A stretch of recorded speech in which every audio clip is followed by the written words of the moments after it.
The doorbell rang at 7:15, right on schedule. I had spent the entire afternoon preparing the apartment candles, flickering on the dining table, a bottle of Merlot breathing on the counter, and a 3-course meal warming in the oven. The scent of garlic and rosemary clung to my fingers. I checked my reflection in the hallway mirror. Composed, a little tired around the eyes, but presentable. Perfect for the role I needed to play. Damien had come home early for once, showered without being asked, and even complimented my red dress, the one he bought me 2 Christmases ago, the one I had worn exactly once before hanging it in the back of the closet. He sat at the table now, twisting a wine glass between his fingers. His shoulders relaxed for the first time in weeks. My mother-in-law perched on the sofa like a gargoyle, her arms crossed, her small eyes tracking my every movement. Lila, you've gone to so much trouble. It was the same smile he used when he wanted something slightly apologetic, boyish, disarming. This is nothing. I smoothed the napkin on my lap and turned to my mother-in-law. Mom, why don't you sit down and join us? I made enough for everyone. She let out a sharp, nasal laugh. Wasteful little wretch. How much did this giant spread cost? A hen that can't even lay an egg. What's the point of all this flashy window dressing? The words slid off me like water. I had heard worse. I had heard her call my daughter a worthless brat. Had heard her brag about sabotaging my birth control. Had listened to my own husband lie through his teeth. A dinner table insult barely registered anymore. I spooned a portion of braised beef onto Damien's plate, then into hers, and smiled. Just trying to make things nice for the family, Mom. We've all been so tense lately. She grunted, but didn't refuse the food. That was the thing about my mother-in-law. She would complain about the cost, but she'd never turn down a free meal. I watched her shovel beef into her mouth, chewing with her mouth open, and felt a cold thread of satisfaction tighten in my chest. Eat up. You'll need your strength for what's coming. The doorbell rang. Damien's fork clattered against his plate. Who's that at this hour? I didn't order anything. Maybe it's a neighbor. Don't you dare open that door. Could be a robber. It's 7:15, Mom. Robbers don't usually ring the bell. Damien had stood up, his face pale, one hand gripping the back of his chair. He knew. He had to know. The private investigator's photos showed him holding hands with that woman in a restaurant downtown, her belly round as a melon. My mother-in-law had been beaming like she'd won the lottery. I unlocked the deadbolt and swung the door open. She stood on the welcome mat, clutching a designer handbag with both hands. Her dark hair was pulled back in a neat ponytail, and her maternity dress hugged her swollen belly like a second skin. She was younger than me, mid-20s, maybe with clear skin and a chin that trembled as she looked past me, straight at Damien. "Excuse me, are you looking for someone?" She must have gotten the wrong place. Let me... "Miss, do you need help with something?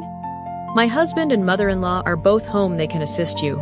Damien, do you want this child or not? The silence that followed was so thick, I could taste it like copper, like the metallic tang of blood after you've bitten your tongue. My mother-in-law rose from the sofa, her face cycling through shock, then recognition, then a kind of greedy delight. The silence stretched, a taut wire humming between the four of us. The pregnant woman's question hung in the air like smoke, curling around the candles, the braised beef, the half-empty wine glasses. Damien's face drained of color, his lips parting and closing without sound. Well, and who might this young lady be? She looks like she's carrying a heavy load. The woman on the doorstep flinched. Her grip on the handbag tightened until her knuckles went white. Damien, you told me you were single. You told me your mother said you were waiting for me. I'm 7 months along. I can't keep waiting for an answer. I stepped aside, letting the door swing fully open.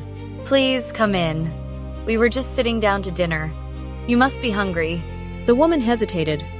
Her eyes darted to Damien, who had not moved from behind his chair. His knuckles were white on the wood. Yes. Come in, dear. Don't stand out there in the cold. Lila, get another plate and a chair from the kitchen. Of course, Mom, but first let's get introductions straight. Miss, what's your name? Amber. Amber. Lovely. Please, sit. I'll get you a glass of water.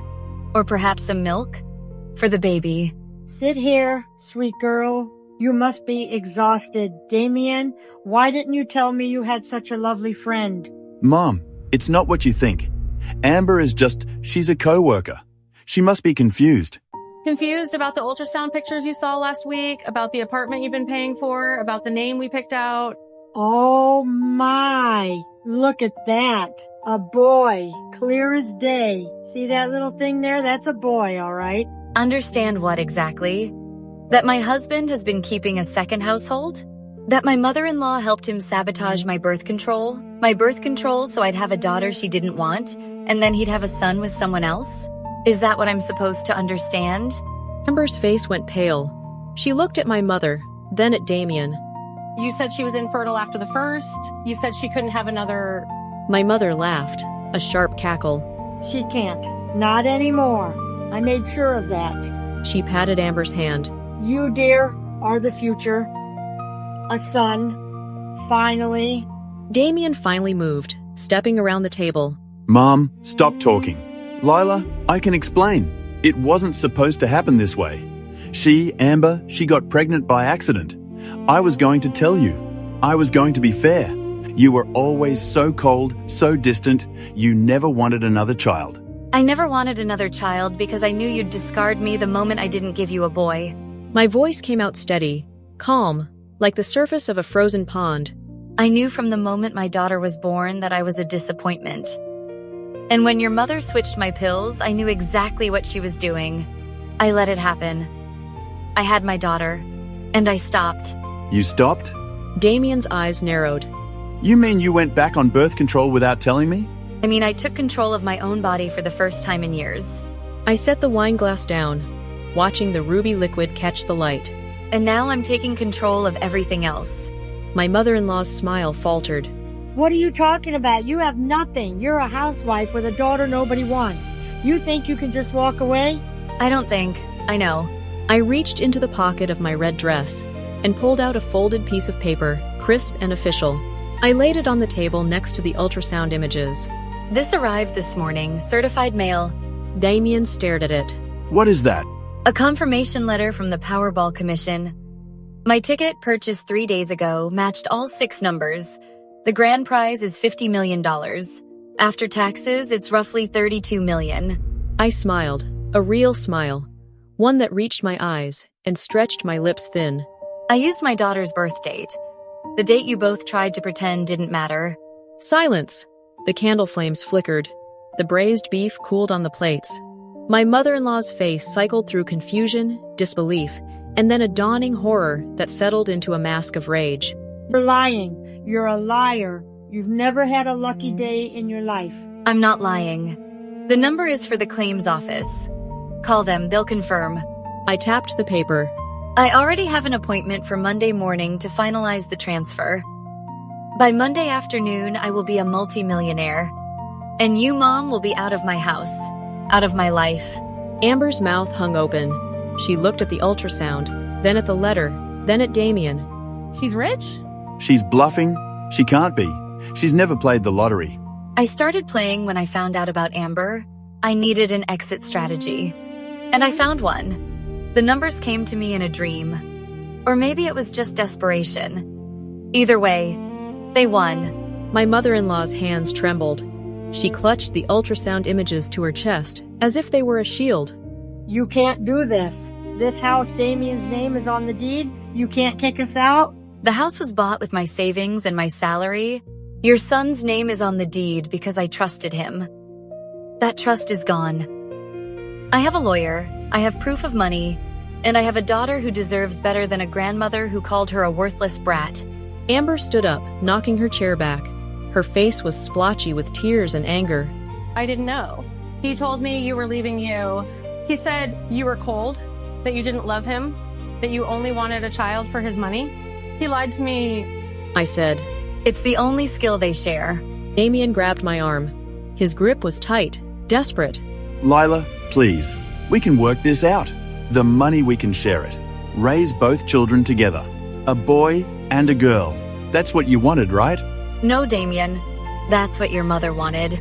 I pulled my arm free, stepping back. I wanted a husband who loved me, a partner who respected me. You gave me neither. My mother-in-law lunged for the letter on the table. I snatched it up before her fingers could touch it. I said, Everything I have from now on is mine, and my daughter's. You will not touch a single dollar. She spat. I'll tell them you abandoned your husband, that you're unfit. I'll get custody of that girl. You'll see. You can try. I folded the letter, slipped it back into my pocket. But I have 32 million reasons to hire the best lawyers in the state. And you have nothing but a pregnant mistress and a son's mistress and a set of ultrasound pictures. Amber sobbed, turning to Damien. You told me you loved me. You promised. I gave up my job for this baby. I moved cities. You said we'd be together. Damien's shoulders sagged. He looked broken, but I felt no pity. Only a cold, clean satisfaction. He muttered. I don't know what to do. I said. I walked to the front door and held it open. Amber, you can stay if you want, but I suggest you leave with me. I'm taking my daughter to a hotel tonight, and tomorrow I start a new life. You can find your own way. Or you can stay with them and see how long their kindness lasts when there's no money. Amber looked at the door, then at the mother-in-law, then at Damien. She grabbed her handbag and stumbled toward me. I'll go. I don't want anything to do with a man who lies this badly. Good choice. I stepped aside. Mom, Damien, enjoy the braised beef. It's the last meal I'll ever cook for you. I walked out into the cool night air, Amber behind me. The door clicked shut, muffling the sound of my mother-in-law's screaming. I did not look back. The stars were out overhead, faint and distant. The streetlights cast long shadows. I pulled my phone from my pocket and dialed the hotel number I had memorized. Yes, I'd like to book the presidential suite. For two. My daughter and me. We'll check in tonight. Amber stood beside me, trembling. Lila, I'm so sorry. I had no idea. I know. I looked at her swollen belly, at the tears glistening on her cheeks. You're a victim too, but I can't save you. You'll have to save yourself. I walked toward my car, keys in hand. The engine purred to life. I drove away without a backward glance, the scent of garlic and rosemary fading into the wind, replaced by the clean smell of asphalt of a road leading forward. Behind me, the apartment lights blazed, but they held nothing I wanted. Tomorrow, I would pick up my daughter from her grandmother's. My mother, not that monster. Tomorrow, I would sign the papers. Tomorrow, I would become someone new. Tonight, I was already free, I said, stepping aside. The woman hesitated, her gaze darting to Damien, who stood frozen in the hallway like a deer caught in headlights. My mother-in-law rushed forward, her slippers slapping against the floor, and took the woman by the arm with surprising gentleness. Oh, you poor thing. You must be exhausted. Come. Sit down. Lila, get her a glass of water. Can't you see she's with child? I didn't move. I think some introductions are in order first. Who are you? The woman looked at Damien again, her lower lip trembling. I'm Stella Craig. Damien and I have been together for 6 months. Together. I let the word hang in the air. What does that mean exactly? Damien finally found his voice. Lila, let me explain. It wasn't supposed to happen. I was drunk, and she was there, and now she's pregnant. I kept my tone even, calm, the voice of a woman who was stunned rather than scheming. How far along? Stella's hand drifted to her belly. 7 months. 7 months. That meant she had conceived while I was still in my second trimester, while Damien was rubbing my swollen feet and telling me I was beautiful. The timeline was perfect, gruesome, and perfect. I filed it away like evidence in a case file. My mother-in-law guided Stella to the sofa, her hands fluttering around the woman's shoulders like moths. Sit. Lila, I said get her some water. And bring a blanket, she looks cold. I walked to the kitchen, my movements deliberate. I filled a glass from the tap, watching the bubbles settle. Through the open door, I could hear my mother-in-law cooing. A boy, the doctor said. A boy. Oh, you're a blessing. Truly a blessing. Don't you worry about a thing. We'll take care of you and the baby. This family has been waiting for a son for too long. I returned with the water and set it on the coffee table in front of Stella, who hadn't stopped crying. Her mascara was starting to smear, leaving dark tracks down her cheeks. She looked pitiful. She looked like a pawn. And I felt a pinch of something, not sympathy, but recognition. She was being used, just like I had been. Drink? Stella picked up the glass with both hands, her knuckles white. I'm sorry. I didn't mean to come here like this.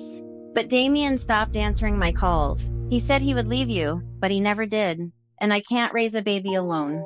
Damien sank into the armchair across from her, his head in his hands. Stella, I told you I needed time to figure things out. Figure things out? My mother-in-law slapped his shoulder. What's there to figure out? She's carrying the family heir. You need to step up. I watched the three of them, Damien, my mother-in-law, and Stella, forming a little triangle of desperation and greed. They had already written me out of the story. I was the inconvenient first wife, the woman who had failed to produce a son. Stella was the replacement, the vessel for the precious grandson.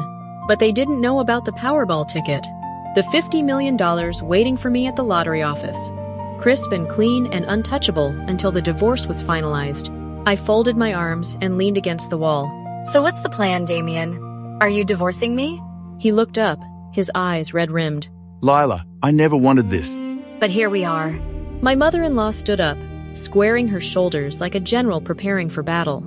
Here's the plan. You're going to sign divorce papers quietly and without a fuss. Stella and the baby will move in. I'll help raise my grandson. And you can take that girl of yours and go wherever you want. We'll even let you keep her, since she's no use to us anyway. The words hit like a punch to the gut, but I didn't flinch. That girl has a name. It's Chloe. I don't care what her name is. My mother-in-law waved her hand. You got your $50,000 in alimony, and that's more than generous. Take it or leave it. $50,000. They thought they could buy me off with $50,000 while they kept the house, the car, the savings. While they built a new family on the ruins of mine. I'll think about it. You'll think about it? There's nothing to think about. You sign, or you get nothing. No house, no car, no savings, just the $50,000 and that brat of yours. Mom, maybe we should. Shut your mouth. You've done enough damage. Now sit there and let me handle this. Stella shifted on the sofa, her hand still pressed to her belly. She looked from mother-in-law to Damien, then to me. There was something in her eyes, a flicker of uncertainty, maybe even guilt. Let them wonder what you know about this family, Stella. About how they treat the women who carry their children. I know Damien promised me he would leave you. He said it was over between you two. And you believed him. Did he tell you about the day I gave birth? A girl. Yes, I had a girl. Chloe. Beautiful dark eyes, just like mine. But do you know what happened when the doctor said the baby was in distress? When I needed an emergency C-section to save both our lives? The nurse brought the consent form out to the waiting room. And my mother-in-law here refused to sign. She told Damien not to sign either, and he listened. He stood there like a coward while his wife was writhing in agony on the delivery table. That's a lie! You don't know what you're talking about. The baby was fine. You're just being dramatic. So when you came here tonight, thinking you were walking into a happy family that would welcome you and your son, think again. This family values women only as long as they produce what's wanted. You're carrying a boy, so you're useful right now. But what happens when you're not? It was complicated, my mother thought. You're a grown man, you let your mother decide whether your wife lived or died. And now you're letting her decide your future with Stella. You called me a money pit for hiring a recovery coach. You said I was wasteful, but I was recovering from a trauma you caused. And you screamed at me in front of my own daughter. My mother-in-law stepped forward, her finger jabbing the air. Don't you dare twist this. You're the one who couldn't push out a baby properly. You're the one who wasted my son's money on that coach. And now you're trying to poison this poor girl's mind against us. Poison her. Let her decide for herself. Stella stood up abruptly, clutching her belly. I need to think. I need to go. No, you don't. You're staying here. This is your home now. This baby is my grandson. You're not going anywhere. Let go of me. I said sit down. Enough. He stood in the doorway, holding a diaper bag. Behind him, my mother was holding Chloe, who was fussing softly. They had been out for a walk. I'd forgotten they were coming back tonight. My father's eyes swept the room, taking in the scene. Lila, what's going on? Nothing, Dad. Just a little family meeting. My mother walked to me, shifting Chloe to her other hip. Chloe's small fist waved in the air. She looked at my mother-in-law with cold disgust. We heard shouting from the street. We shouldn't have left her alone with you. Oh, here come the saviors. You spoiled her rotten, and look what happened. She can't even give her husband a son. Get out of my house. Everyone froze. I stood up, walked to the door, and held it open. All of you. Damien. Stella. You. Especially you. This is my son's house. You can't throw me out. I will sign the divorce papers, but not for $50,000. I want half of everything. Full custody? You can't do that. I can and I will. You'll have visitation rights supervised. Given your history of choosing your mother over your child's life? No. It's that or I take this to court and drag your name through the mud. She'll testify. I let the threat hang. Then my mother-in-law lunged at me. My father stepped between us, his arm blocking her. Touch her, and I'll call the police. I'm leaving. I shouldn't have come here. I'm sorry. You lied to me. You told me you were divorced. You told me she was crazy. She's not the crazy one. You are. She fled the apartment, the door slamming behind her. The silence that followed was thick and ugly. My mother-in-law stood shaking, her mouth open, her eyes filled with hate. Damien slumped into the chair, his head in his hands. Mom, Dad. Would you mind taking Chloe to the bedroom? I need to finish this. My mother nodded, kissing Chloe's forehead before carrying her out. My father lingered, his eyes on Damien, before following, and I turned to the two of them. Here's how this will work. You have 1 week to have your lawyer draw up the papers. 50% of all assets, full custody, and no contest. If you agree, I'll sign quietly. If not, I'll call every reporter in town and tell them about the refusing to sign for the C-section. About the mistress 7 months pregnant while your wife was still recovering. About the emotional abuse. I smiled. And that Powerball ticket I bought with Chloe's birth date? It won. $50 million. I don't need your money. I want it to make a point. Their faces stunned, white, horrified, were worth every second. Now get out! Both of you. The bedroom was still dark when I opened my eyes. The kind of pre-dawn gray that makes everything look soft and unreal. My body had gone through the motions, lying still beside Damien, while his breathing evened out into the rhythm of genuine rest. I slipped out from under his arm and padded to the nursery. Chloe's crib was in the corner, beneath a mobile of paper stars I had hung when I was 6 months pregnant. She was on her back, her arms thrown up above her head in that helpless, trusting way babies have. Each breath was a reminder that I had something worth fighting for, something worth being cold for. Chloe's fine. Mom, I need you to take her for a few days. Damien's mistress showed up last night. She's 7 months pregnant. My mother-in-law wants me out. I packed a small bag, diapers stacked flat to save space. Chloe's favorite stuffed rabbit, the one with the floppy ear she chewed on when she was teething. The drive to my parents' house took 20 minutes. The sky was pink at the edges, the kind of dawn that looked hopeful if you didn't know any better. My mother was waiting at the front door, her arms crossed, her face set in a hard line that softened the second she saw Chloe in her car seat. She took the baby from me, cradling her close. Later, Chloe lived with my mother for a long time until she grew up. At that time, my mother's eyes were wet when she looked at me. You take care of yourself, you hear? Don't let those bastards grind you down. I won't, Mom. I promise. I let myself breathe her in for 1 second, 1 single second, and then I turned and walked back to the car before I could start crying. The apartment was quiet when I returned. Not the good kind of quiet, the kind that settles after a storm. This was the quiet of something waiting to happen, the kind of silence that has teeth. Damien's car was gone from the driveway. He had left early, or maybe he hadn't come home at all. Maybe he was at Stella's place, his hand on her belly, telling her everything would be fine. The thought should have hurt. Instead, it just felt like confirmation. My mother-in-law was still asleep. I could hear her snoring through the guest room door, a wet, rattling sound that made the walls vibrate. She slept like she lived loud, demanding, taking up more space than she deserved. I walked past her door and into the master bedroom. The painting on the wall, A cheap landscape Damien had bought at a department store was crooked by an inch. I had left it that way on purpose, a marker to tell me if anyone had touched it. It was still crooked. Good. I lifted the painting off its hook and exposed the small safe built into the wall. The combination was Chloe's birth date in reverse. 219103. My fingers moved over the dial with practiced ease. The lock clicked open. Inside, the safe held a few things. Some old jewelry. Damien had given me a thin gold chain, a pair of pearl earrings I never wore, a stack of cash, maybe $3,000, my emergency fund, and the Powerball ticket.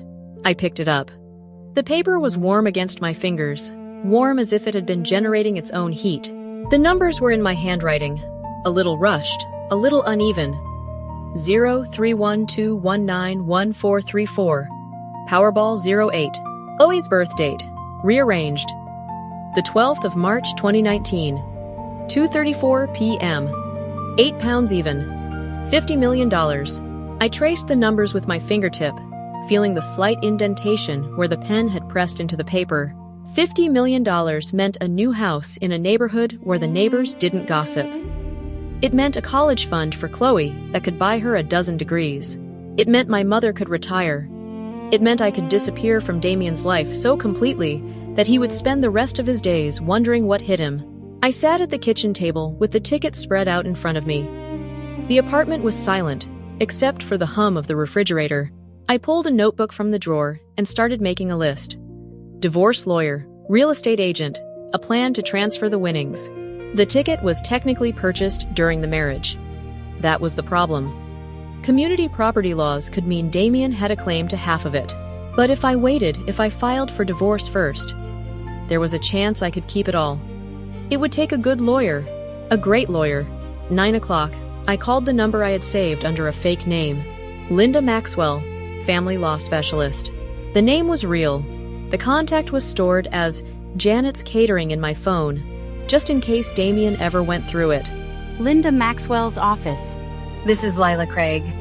I need to schedule a consultation. It's urgent. I listened to elevator music, a tinny version of some pop song I didn't recognize, and traced the edge of the lottery ticket with my fingernail. The paper was soft, starting to wear at the creases where I had folded it into the safe. My husband is cheating. He has a pregnant mistress. His mother wants me out of the house, and I have assets he doesn't know about. I hung up and folded the ticket carefully, sliding it back into the envelope I kept in the safe. I closed the safe door, spun the dial, and hung the painting back in place. Crooked, exactly as it had been before. Who were you talking to? Wrong number. I didn't turn around. She grunted and shuffled toward the bathroom, muttering about lazy wives who couldn't even make breakfast. I stood in front of the painting, my hand still resting on the frame, and let her words slide off me like water. She had no idea what was coming. None of them did. In the living room, the pregnant woman sat on the sofa. Damien stood awkwardly off to the side, while my mother-in-law hovered protectively over the woman's belly, her face full of tender concern. Damien, what is the meaning of this? Her belly. Is that your child? Before Damien could speak, the woman burst into tears. My mother-in-law tightened her hold on the woman's arm, murmuring something low and soothing. I asked you a question, Damien. That child, is it yours? He said he would leave you. He said you were cold, that you didn't want children, that you were just using him for the house and the car. He said he loved me. I never said that. He took a step toward her, then stopped, his hands rising as if to ward off a blow. Maggie, you're not supposed to be here. We had an agreement. My mother-in-law rose from the sofa, her body a rigid line between them. Enough. Both of you, sit down. We're going to talk about this like civilized people. She turned to me, and her eyes were hard, calculating. Lila, you're a sensible girl. You can see the situation. This woman is carrying Damien's son. The doctors confirmed it. A boy. Do you understand what that means? I let my lower lip tremble.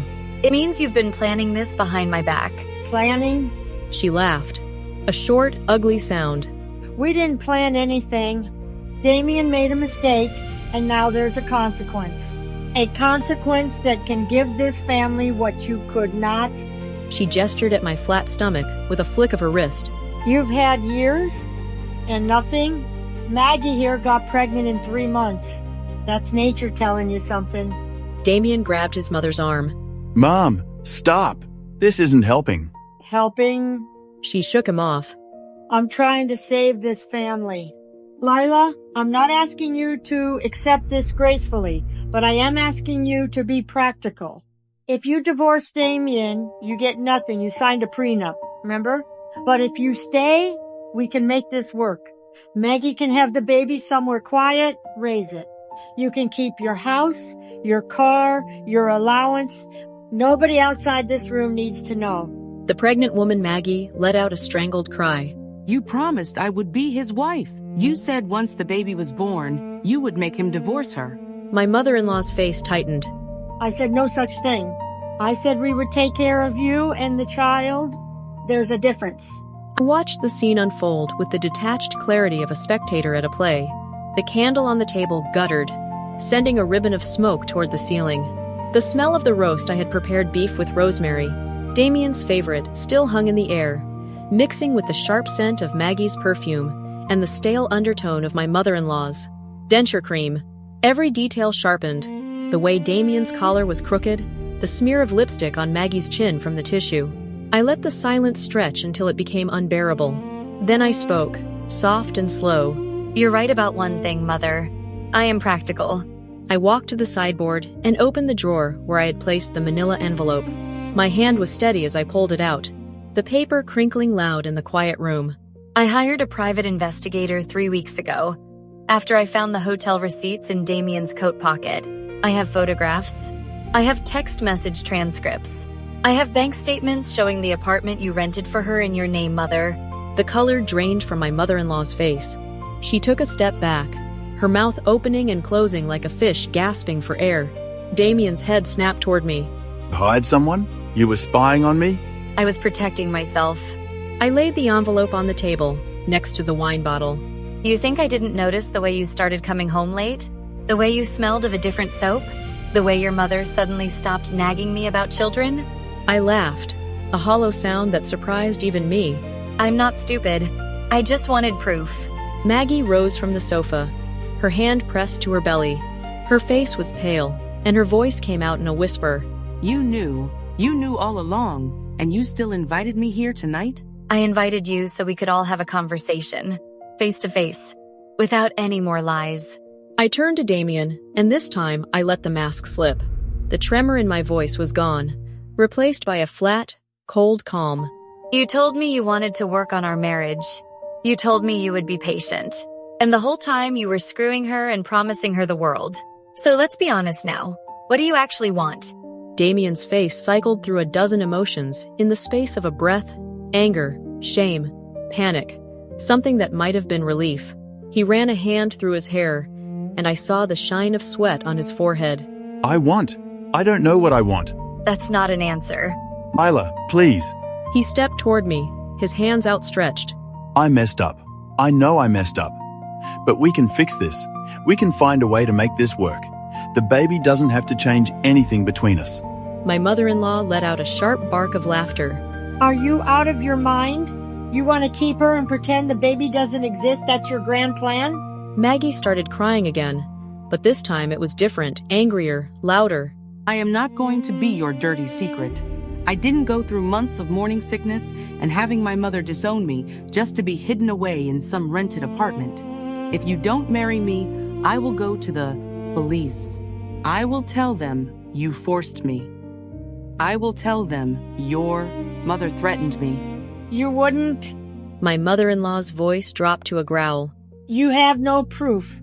And your own mother threw you out, remember? You have nowhere to go. I have the ultrasound pictures. I have the texts where you said you would pay for my abortion if I didn't cooperate. I kept everything. Maggie's chin lifted, and for the first time, I saw a spark of steel in her eyes. You think I came here tonight unprepared? I'm not stupid either. The room fell into a thick, suffocating silence. The refrigerator hummed in the kitchen. A car passed outside, its headlights sweeping across the living room window. Damien stood frozen, caught between three women who all had claims on him, and I could see the exact moment he realized he had no control over any of us. I picked up the envelope and pulled out a single photograph, the one of them at the restaurant. My mother-in-law, smiling at Maggie's belly. I slid it across the table toward Damien. Here's what's going to happen. We're going to get a divorce.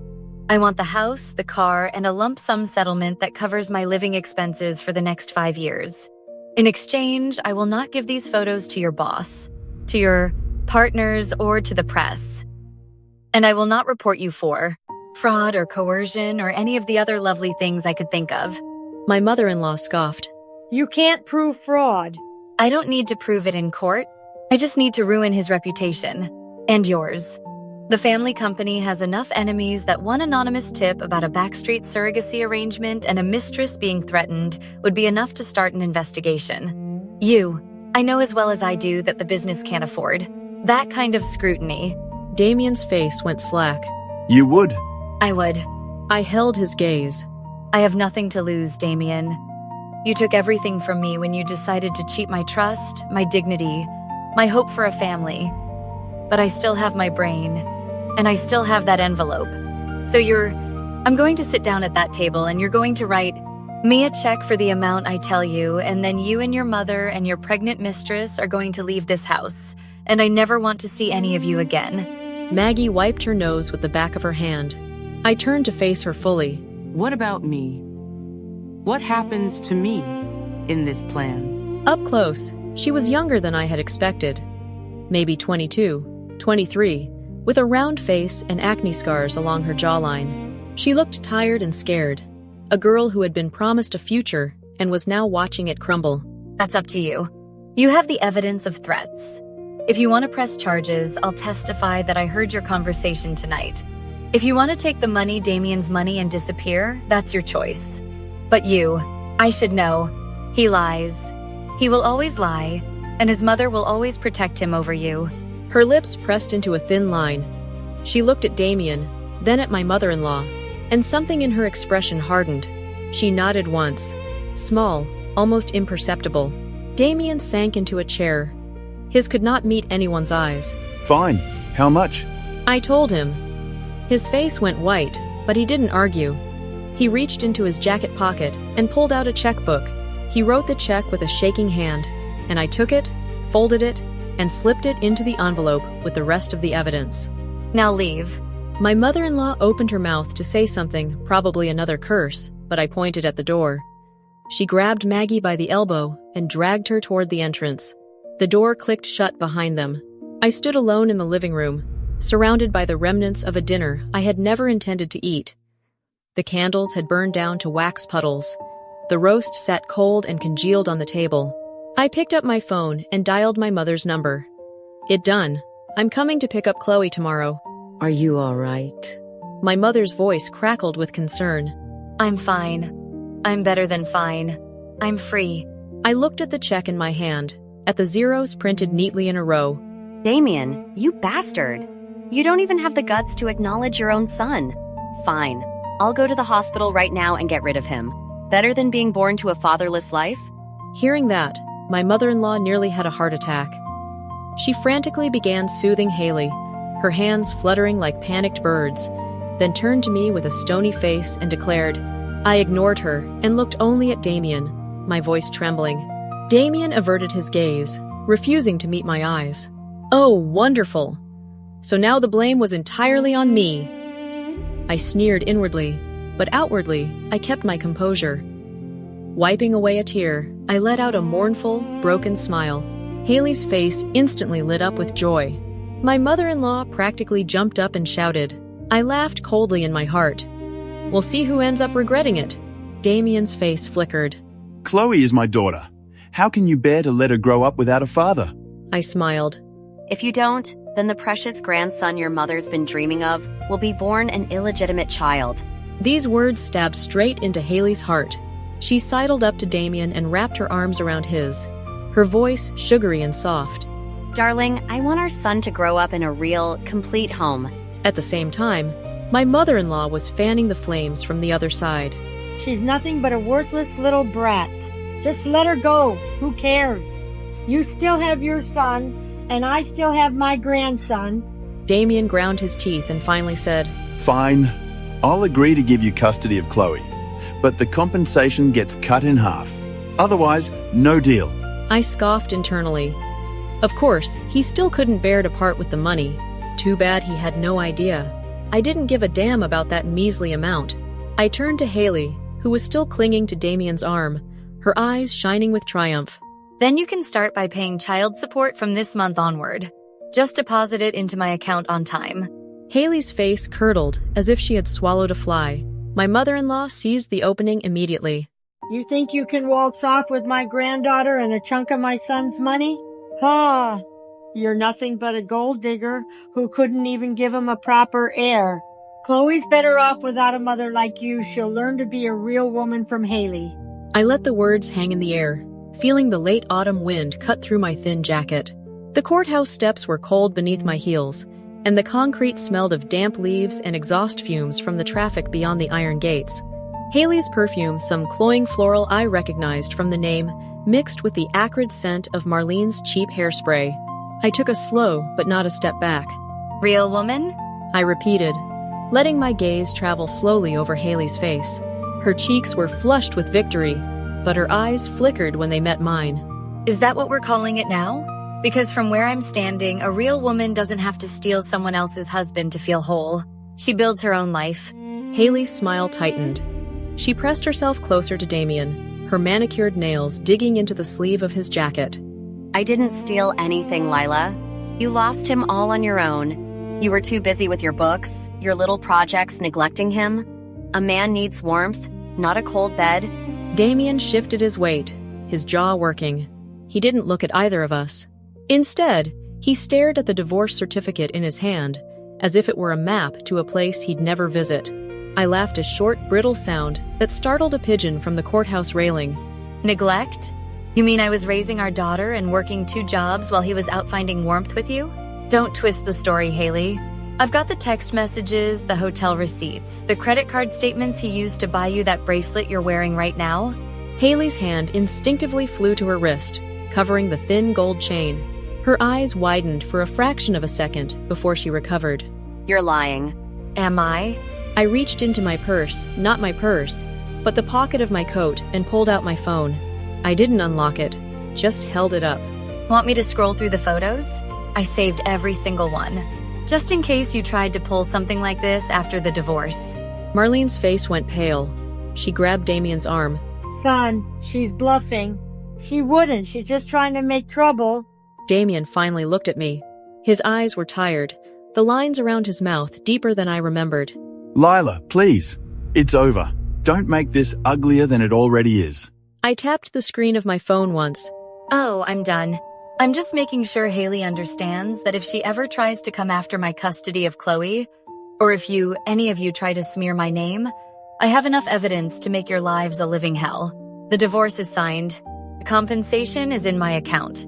But I still have the innocence I left behind. I pocketed the phone and adjusted the strap of my bag. Inside, folded in a zippered compartment, lay the lottery ticket I'd bought 3 days ago. The winning numbers were still burned into my memory. I hadn't even told Chloe yet. Haley's voice dropped to a venomous whisper. You think you're so clever, don't you? Walking away with pennies while we have everything? Damien's company is about to land a major contract. We'll be living in a house twice the size of that dump you're moving into. And your daughter? She'll see, eventually. She'll know her mother was a bitter, dried-up failure. I felt the words land, but they didn't sting. They bounced off like hail off a roof. Because I knew something, they didn't. Something that made it up. I let my mind drift to the bank slip I'd hidden in my underwear drawer. 20 million after taxes. Enough to buy a house, put Chloe through the best schools, and still have plenty left to start the foundation I'd always dreamed of. Failure? I said softly, stepping closer to Haley until I could see the tiny veins in her eyes. You're about to marry a man who just lost half his assets, who sold his house to pay me off, and who's going to spend the next 10 years groveling to his mother. You think that's winning? You think that's a future? Damien flinched. Marlene opened her mouth, but no words came out. I turned on my heel and started down the steps. The wind caught my hair, whipping it across my face, but I didn't bother to push it away. Behind me, I heard Haley's voice, shrill and desperate. Where do you think you're going? We're not done. I didn't stop. I didn't turn around. I just raised my hand and gave a little wave over my shoulder. Yes, we are. I have an appointment. The cab I'd called earlier was idling at the curb, its yellow paint dulled by the gray sky. I climbed into the back seat, the vinyl cool against my legs, and gave the driver the address of the Lottery Commission office. He nodded, pulled away from the curb, and I watched the courthouse shrink in the side mirror. Damien, Haley, and Marlene were still standing on the steps, a trio of frozen figures. Haley was gesturing wildly. Damien had his head down. Marlene had her hands on her hips. I let out a long breath I hadn't realized I'd been holding. My hands were trembling not from cold, but from the adrenaline that was finally starting to ebb. I pulled the lottery ticket from its compartment and stared at the numbers. They hadn't changed. They were still the same 6 digits I'd checked a dozen times last night, the same ones printed on the official website. Rough day, ma'am? You could say that, but it's about to get a lot better. He grunted and turned left. The streets blurred past storefronts, trees, a school where children were playing in the yard. I thought of Chloe. She was with my sister for the afternoon, blissfully unaware that her life had just been turned upside down. I'd pick her up later, take her to the new apartment. I'd already leased a 2-bedroom with a balcony overlooking the park. She'd have her own room, with pink walls and a window seat. She'd have a mother who wasn't crying into her pillow every night. The Lottery Commission building was a squat, gray structure with tinted windows and a small sign near the door. I paid the cab, stepped out, and the wind hit me again, sharper now. I tucked the ticket into my coat pocket, close to my fingers brushing against the paper. Inside, the air was a fluorescent-lit lobby with plastic chairs and a security guard who looked bored. I gave him my name at the counter. A woman with reading glasses asked for the ticket and my ID. I handed them over, my heart hammering. She scanned the barcode, then her eyebrows rose. She looked at me, then back at the screen. Congratulations, Mrs. Lila Dawson. You're our latest jackpot winner. Please have a seat. A representative will be with you shortly. I sat down in the chair, my knees weak. The plastic was hard, and the air smelled of stale coffee and floor wax. I closed my eyes and let myself feel the weight of the moment. 20 million. Freedom. A new start. The phone buzzed. I looked down. A text from Damien. Damien, Chloe's school called. I need your signature for the field trip form. Can you drop by? I almost laughed. He was still trying to stay relevant. I typed back, mail it to my new address. I'll handle it. I pocketed the phone and looked at the clock on the wall. In an hour, I'd hold a check that would change everything, and they'd have no idea. Not yet, but they would soon. And when they did, I'd be long gone building a life that didn't include any of them. I held Chloe closer, her small frame trembling against my shoulder as her cries softened into hiccups. The slap had left a red mark blooming across Damien's cheek, and for something a little satisfaction that flickered and died almost as quickly as it came. I shifted. Chloe's wails echoed in the narrow stairwell, and soon the neighbors were trickling out of their doors, drawn by the commotion. One of them glanced at me, then at Damien, and immediately turned and hurried up the stairs toward my parents' apartment. My mother and father came down only 2 seconds later, my dad already gripping a wooden broom. When he saw Damien standing there, his face twisted with years of accumulated disgust. That's for harassing my daughter. Now get lost. The broom swung. Damien dodged clumsily, but the bristled end scraped a thin cut across his cheek. He stumbled back, one hand pressed to his face. My mother stood in the doorway, her eyes blazing. Get out. If we ever catch you pestering our daughter again, we'll beat you every single time we see you. Damien looked at her, at my father still brandishing the broom, at the cluster of neighbors filling the hallway. His mouth opened, then closed. He shot one last look at me, at Chloe, who had buried her face in my neck, and turned away. His footsteps echoed as he retreated down the stairs, and then the street door banged shut. The silence stretched for a moment. Then the neighbors began to murmur, to drift back into their apartments. My father lowered his broom, and took a breath. Come inside. Don't stand out here. Now get lost. The broom swung. Damien dodged clumsily, but the bristled end scraped a thin cut across his cheek. Blood beaded along the scratch. He stumbled back, one hand pressed to his face. My mother stood in the doorway, her eyes blazing. Get out. If we ever catch you pestering our daughter again, we'll beat you every single time we see you. Damien looked at her, at my father, still brandishing the broom, at the cluster of neighbors filling the hallway. His mouth opened, then closed. He shot one last look at me, at Chloe, who had buried her face in my neck, and turned away. His footsteps echoed as he retreated down the stairs, and then the street door banged shut. The silence stretched for a moment. Then the neighbors began to murmur, to drift back into their apartments. My father lowered the broom and took a breath. Come inside. Don't stand out here. I followed them up the stairs, Chloe's hiccups gradually fading into sniffles. The familiar smell of my mother's cooking braised pork belly and steamed fish wafted from the open door, grounding me. Inside, the apartment had been transformed. The old floral wallpaper was gone, replaced by soft cream paint. New light fixtures hung from the ceiling, and the kitchen cabinets gleamed with a fresh coat of white lacquer. The renovation had turned the place into something almost unrecognizable. Yet the worn wooden table in the dining nook remained, surrounded by the same 4 chairs I had grown up with. My mother took Chloe from my arms and settled her on her hip. There, baby. Grandma's got you. That horrible man won't bother you again. She bounced Chloe gently, humming a lullaby from my own childhood. Chloe's tears slowed, her small hand reaching out to pat my mother's cheek. My father set the broom against the wall and locked the front door with an extra twist of the deadbolt. That damn Vance family. I thought we were rid of them for good. He rubbed his temples.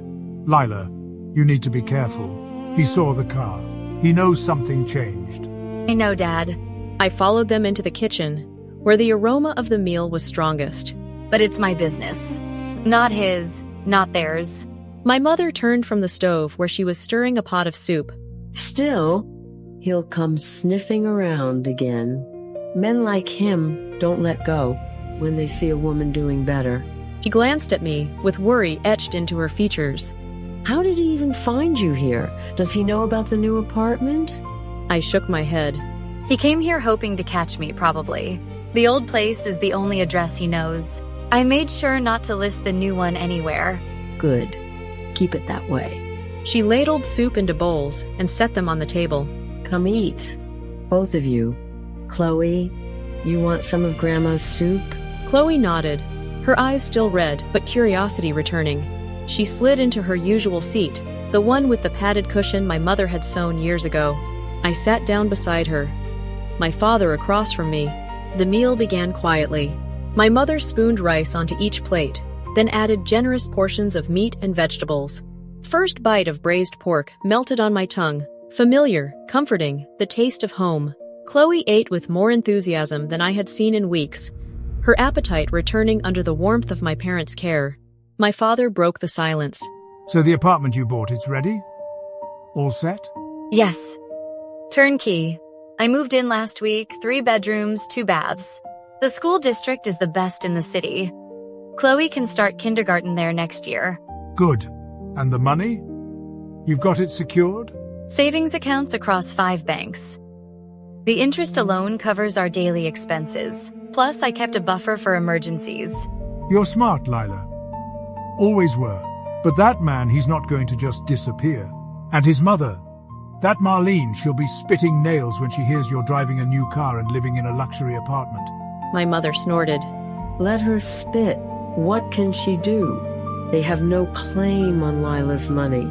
Divorce is money. Divorce is final. Still, we need to be careful. He might try to file for custody, just to get at the money, or to hurt you. The thought sent a chill down my spine. I glanced at Chloe, happily sipping her soup. He would? He never cared about her. He only called her a burden. Desperate people do desperate things. But you have us, and you have the law on your side. Just don't let your guard down. I nodded, but the fear lingered. The security of the lottery winnings felt fragile now, like a castle built on sand. Damien knew about the car. He had been to my old company. He might dig deeper. He might hire a private investigator. The thought made my stomach clench. After dinner, I helped my mother clear the table, while my father took Chloe into the living room to watch the Autumn Moon Festival Gala on television. The sound of children's laughter and dramatic music drifted through the doorway. My mother stood at the sink, scrubbing a pot with fierce intensity. You know, I always hated that family. From the day you brought him home, the way he looked at you like you were a possession, not a person. And that woman, she never treated you like a daughter-in-law. More like a maid. I know, Mom. I should have listened to you. She turned to me, her eyes glistening. You were young. You loved him. Or thought you did. It happens. She wiped her hands on a towel. But you're free now, and you have more than enough to build a good life. Don't let him drag you back into the muck. I won't. She hugged me then, tight and fierce, the kind of hug that only a mother can give. I held on, feeling the warmth seep into my bones. Later that night, after Chloe had fallen asleep in the guest bedroom, I sat in the living room with my parents, watching the moon rise through the window. The gala was full and bright, casting silver light across the city. My father poured himself a small glass of liquor and sipped it slowly. You know, he said, your grandmother used to say that the moon on this night reflects the fortunes of the year ahead. A clear moon means clear skies. I looked up at the sky, cloudless and brilliant. And I suppose we have clear skies. Let's hope so. He raised his glass. To new beginnings. To new beginnings. The next few days passed in a routine of calm. I took Chloe to the new apartment, unpacked the last of our boxes, and enrolled her in a weekend music class at a nearby community center. She loved it, her little fingers tapping on a xylophone, her face lighting up with each note. I also began exploring investment options. A friend from my old job had recommended a financial advisor who specialized in windfall management. I made an appointment for the following week, determined to make the money work for us for decades to come. But on the third day after the festival, my phone rang. Unknown number. I let it go to voicemail. A minute later, a text arrived. Leila, it's Damien. I need to talk to you. Please? It's about Chloe. I'm sorry about the other day. I was out of line. Just give me 5 minutes. I stared at the screen, my thumb hovering over the block button. But curiosity, or perhaps a lingering sense of obligation, made me pause. He had never apologized before, not once in the entire marriage. I didn't reply. Instead, I saved the message and showed it to my father that evening. He read it, his jaw tightening. He's trying to worm his way back in. Don't fall for it. I won't. But what if he actually does try for custody? I need to be prepared. Then you talk to a lawyer. You have the resources now. Hire the best family lawyer in the city. He handed the phone back. But don't meet him. Don't respond. Let him stew. I followed his advice. I ignored the next 2 texts and the 3 calls that followed. On the 4th day, a letter arrived at my parents' address, forwarded by the building superintendent. It was from Damien, handwritten, the paper crumpled and stained. Leila, I know I messed up. I treated you badly. I let my mother run everything. But I miss Chloe. I miss our family. I've left Marlene. I'm staying at a friend's place. I want to be a real father. Please, just let me see her. Once. I promise I won't cause trouble. Damien. I read the letter twice. The handwriting was shaky, almost desperate. I felt a flicker of something, not pity, exactly, but a grudging acknowledgement that he was capable of regret. But trust had been shattered too many times, and the memory of his mother's venomous words still burned. I tucked the letter into a drawer and did not reply. The financial advisor appointment came and went. A tall woman with gray-streaked hair and a calm demeanor reviewed my portfolio with professional care. She recommended a mix of index funds, municipal bonds, and a small allocation to real estate investment trusts. She said, If you're disciplined, you can generate enough passive income to cover your expenses indefinitely, and still leave a nest egg for your daughter's education and beyond. I left the office feeling lighter. The future, for once, seemed manageable. But that evening, as I walked Chloe back from her music class, a familiar car pulled up beside us. The window rolled down, revealing Marlene Finch's sharp, wrinkled face. Her eyes were fixed on me, with a hatred that made my skin prickle. She said, her voice dripping with false sweetness. Look at you, all high and mighty in your fancy new neighborhood. I know all about your little windfall, Celeste. My son told me everything. You think you can hide from us? I pulled Chloe behind me, my heart pounding. What do you want, Mrs. Finch? She smiled, thin and predatory. Just to let you know this isn't over. You took my son's money, my grandchild. You think money buys you freedom? I'll make sure you pay for every bit of humiliation you've caused this family. Later, quite by accident, I heard some news about Damien's current situation. After the news, it turned out that after the divorce, the house was sold. Without that property, they could only rent a place. But Haley told her family she wouldn't marry him unless he bought a house. Otherwise, she would end the pregnancy. Damien and his mother couldn't bear to lose the child, so they gritted their teeth, took out a loan, and bought a cramped 2-bedroom. It wasn't big, but at least they had a roof over their heads. For the sake of the grandson she believed Haley carried, Marlene Finch waited on her hand and foot for a few days. But then, some way, she heard a rumor the baby wasn't a boy at all. It was another girl. With that, Marlene Finch's face did a complete 180. She unleashed the exact same set of tactics she had used on me, only now on Haley. And Haley was no pushover either. The two of them spent their days screaming bloody murder and physically tearing at each other. Because of the constant chaos at home, Damien kept messing up at work and ended up getting demoted by his boss. His salary took a nosedive. The family's finances grew tighter. Marlene accused Haley of lying around the house doing nothing all day. Their argument escalated into another physical fight, and in the scuffle, Haley lost her footing and tumbled down the stairs, losing the baby. At the hospital, the doctors discovered the truth. The baby she had been carrying really was a boy. Marlene Finch was left utterly devastated. She wailed and carried on like the world was ending. And someone filmed the whole scene and posted it online. The power of netizens is a mighty force. One after another, they dug up videos of Damien's affair and the footage of how their whole family brazenly spewed venom at me outside the courthouse. In an instant, they became rats, unanimously reviled and cursed. At that very moment, I was busy picking out a beautiful little dress for Chloe. My parents were in the living room, playing with Chloe, making her giggle. The joyful laughter of my child filled every corner of our home. The joyful laughter of my child filled every corner of our home. And for a moment, I let myself believe that the past was finally buried. Chloe twirled in front of the mirror, the soft pink fabric of her new dress catching the afternoon light. And my mother clapped her hands together in approval. My father snapped a photo, the shutter sound blending with Chloe's delighted giggles. I stood in the doorway, arms crossed, watching them. The warmth of that scene should have been enough to chase away every shadow, and it was, for a time. But shadows have a way of finding the cracks, and I should have known that Marlene Finch would not be content to vanish quietly. The next morning arrived with a pale sun struggling through the curtains. I woke early, as I always did, and padded into the kitchen to start coffee. The house was still silent, save for the soft hum of the refrigerator and the distant chirping of birds outside. I poured myself a cup, black, no sugar, and stood at the window overlooking the garden. The roses my mother had planted were blooming, their petals heavy with dew. It was peaceful, too peaceful. My phone buzzed on the counter. A text from an unknown number.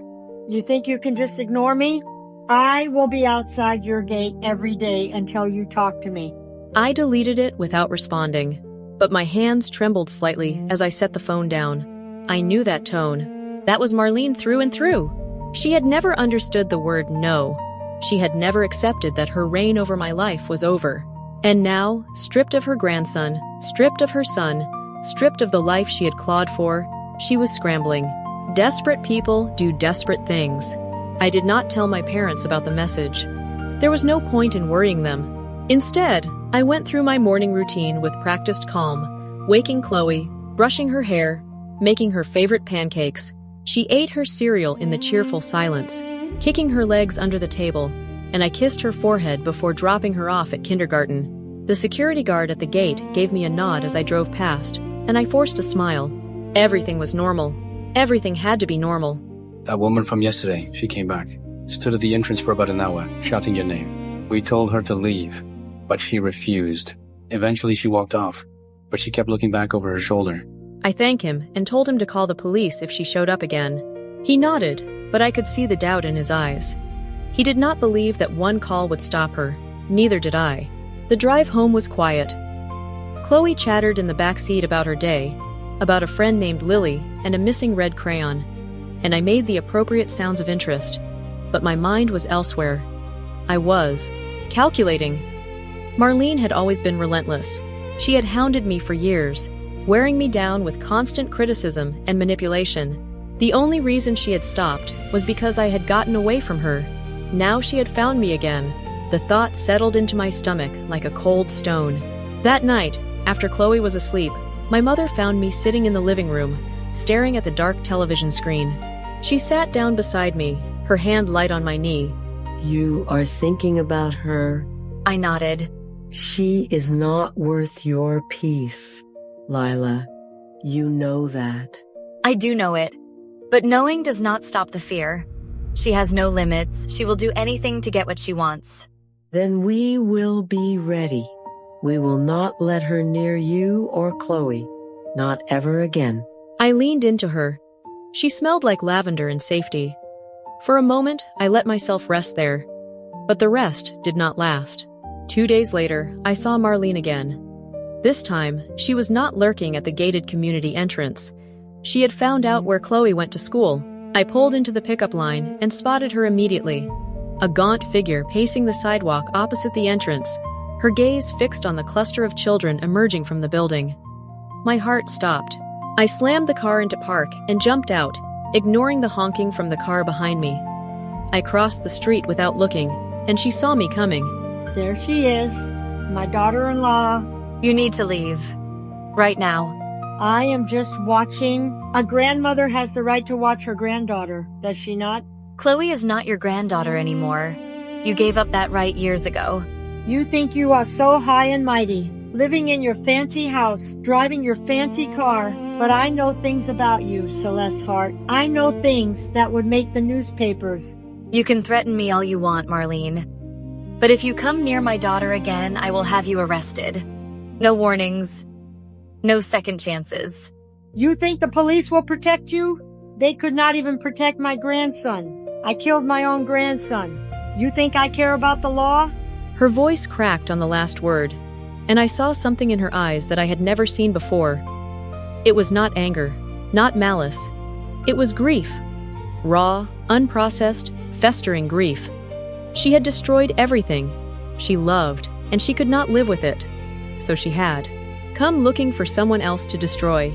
Security came then, 2 men in uniform, and they escorted her away. She did not resist. She walked backward, her eyes locked on mine, and she smiled. It was the smile of someone who had already decided what they were going to do next. That night, I sat with my parents and told them everything. The encounter at the gate, the texts, the school. My father's jaw tightened, and my mother's eyes grew wet. But she did not cry. Instead, she stood up and walked to the phone. She called a lawyer she knew, a family friend who had handled the divorce. I watched my mother take control, and I felt something shift inside me. I had spent so many years being a victim. I had let Marlene and Damien define my life. But that was over now. I was not that woman anymore. I was Lila Hart, mother of my own life, and I would protect my daughter with every tool I had.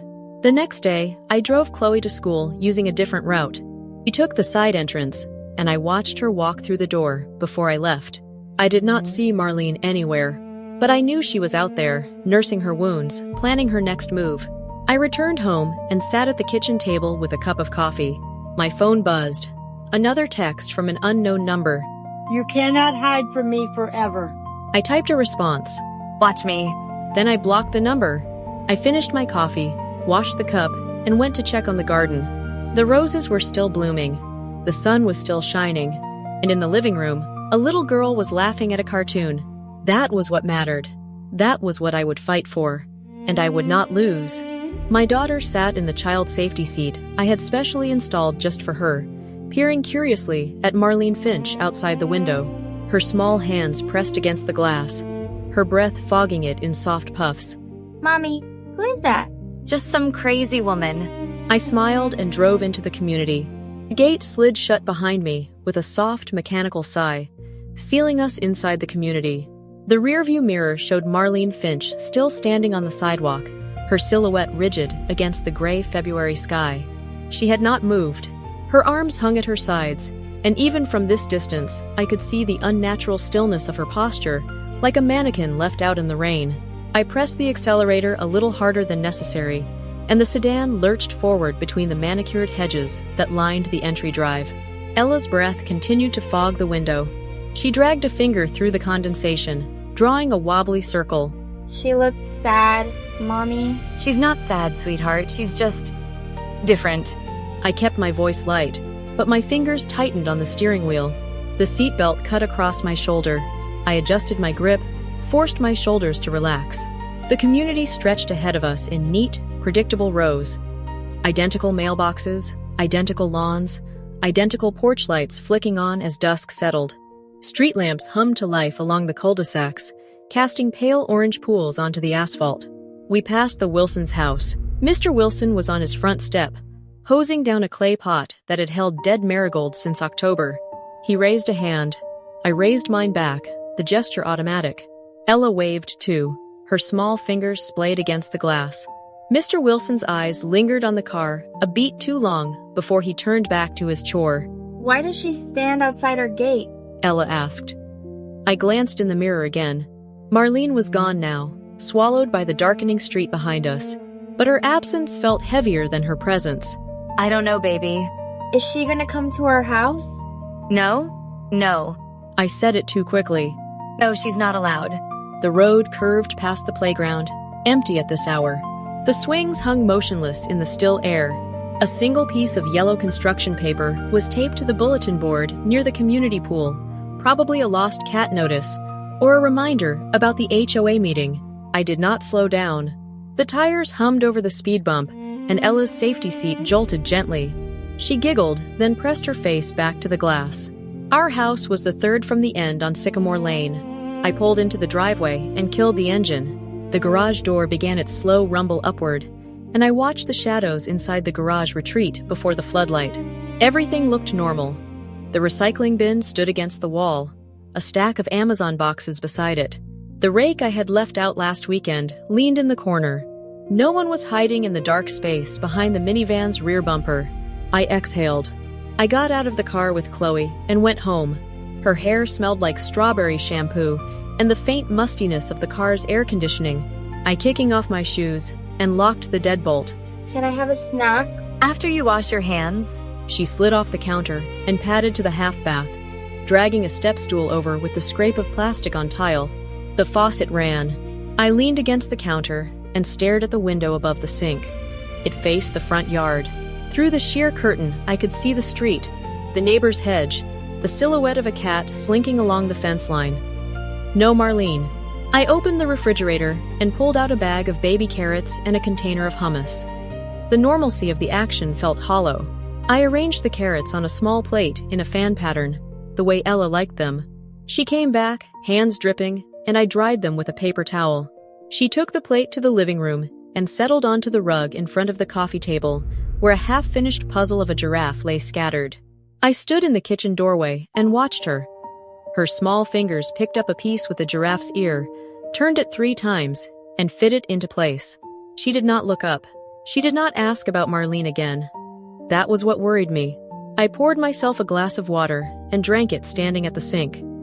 The ice cubes clinked against the glass.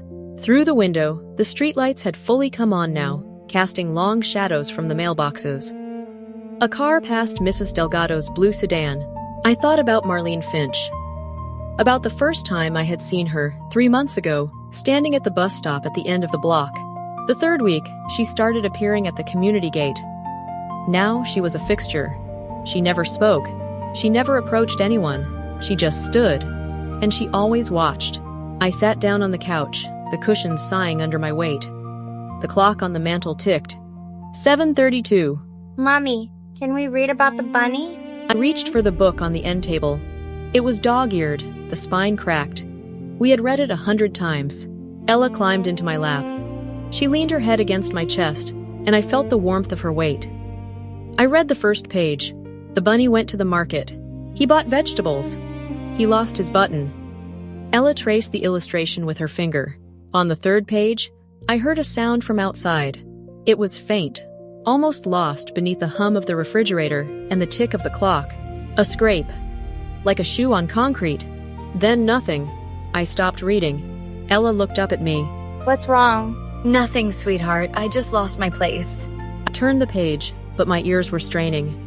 The living room window faced the side yard, a narrow strip of grass between our house and the Wilsons'. Through the blinds, I could see only darkness and the faint glow of the neighbor's porch light. I waited. The sound did not come again. Once upon a time, there was a little bunny who lived in a cozy burrow. My voice sounded thin.